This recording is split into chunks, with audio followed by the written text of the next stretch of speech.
Greetings, globeheads and flurfers. You know, one of the things that I have noticed about flat earthers is that they will often make an argument that sounds logical to them, but really isn't logical. And often, when you follow these arguments to their conclusion, you'll find that they don't support a flat earth at all. One good example of this is I've heard several flat earthers argue that the sun, according to the globe model, is closer to the Earth during winter, and therefore winter should be warmer. The first problem I see with this logic is that it completely ignores the fact that when it is summer on Earth, it's also winter on Earth. You see, we have two hemispheres, and everybody understands that when it's summer in the northern hemisphere, it's winter in the southern, and vice versa. Even if you believe in this crazy flat earth model with sun somehow magically just hanging in the sky and circling overhead, every flat earther I've ever heard does understand that there are seasons, and they come up with usually this idea that the sun spirals in and spirals out. Whether it's spiraling in or spiraling out, or it's actually spinning on a tilted axis, we all understand that on one solstice, the subsolar point is the Tropic of Cancer, and at that time it's summer in the United States, it's summer in Europe, and it's winter in Australia. And 6 months later, there's another solstice where the subsolar point is the Tropic of Capricorn, and at that point it'll be summer in Australia and winter in the United States, Europe, and Asia. I think everybody understands this. So why would you use that argument that it's closer to the Earth, the sun is closer to the Earth during winter? Well, some people's winter. But that leads me to the next huge logical flaw with this, and that this is actually what we call a straw man argument, because the globe model does not now claim, nor has ever claimed, that the distance we are away from the sun causes seasons. You see, I know you always hear about the 93 million miles, 93 million miles, 93 million miles, but actually we're on an elliptical orbit, and 93 million miles distance to the sun is the average. The furthest the sun gets away from Earth is about 94.5 million miles. And the closest the sun gets to the Earth is about 3.5 million miles less than that. So about 91 million miles. You see, this is really about 3% maybe of the sun's total distance. There's about a 3% variation. That's not enough to make a difference, really, a noticeable difference in temperature. And nobody has ever claimed that it was. Now, I suppose if you're out there in the desert, in the Australian outback, in the middle of summer, you might argue with me that that close sun is really, really hot.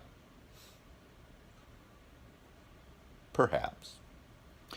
But that's not what causes our seasons, and anybody who understands science understands that. There's a lot of videos out there that explain it, but I'll just go over it shortly. First of all, when the sun is hitting, when any light is hitting a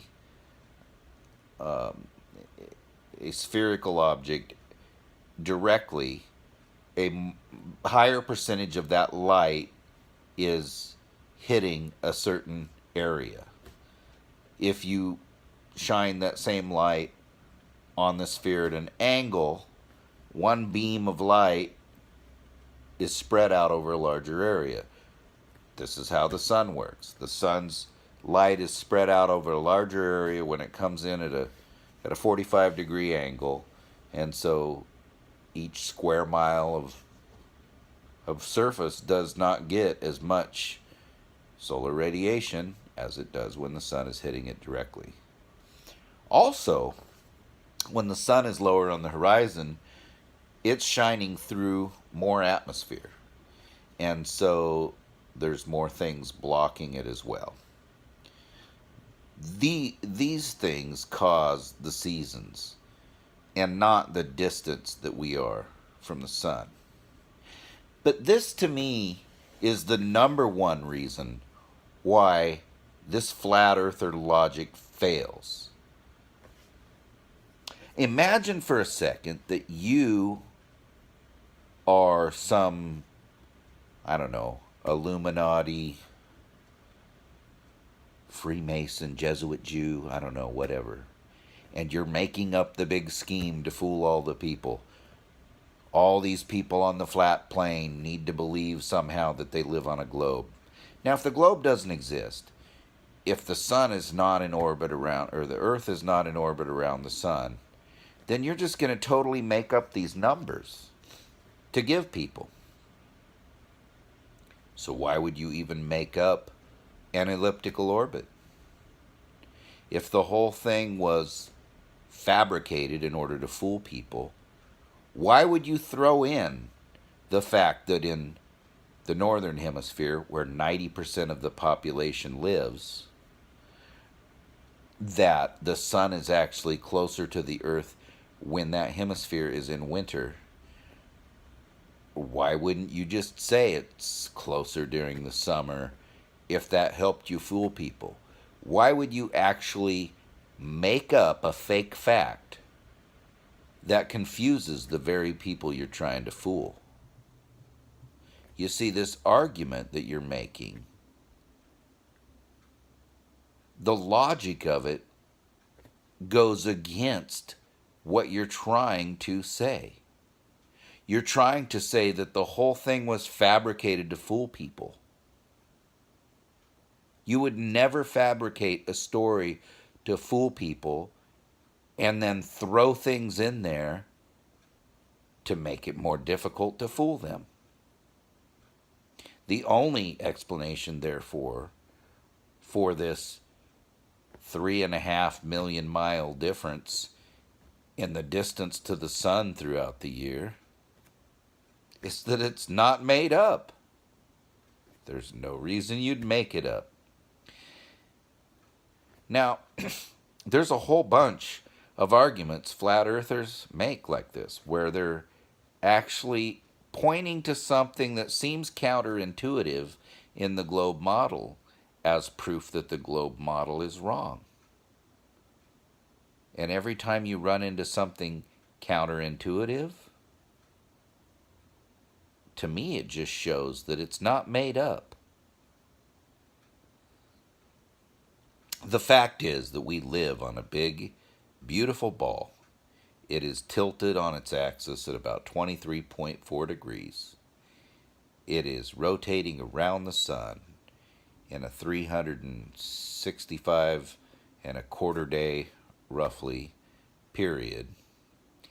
And throughout that period on its elliptical orbit, it varies in distance from the sun from about 91 million miles to 94.5 million miles, roughly.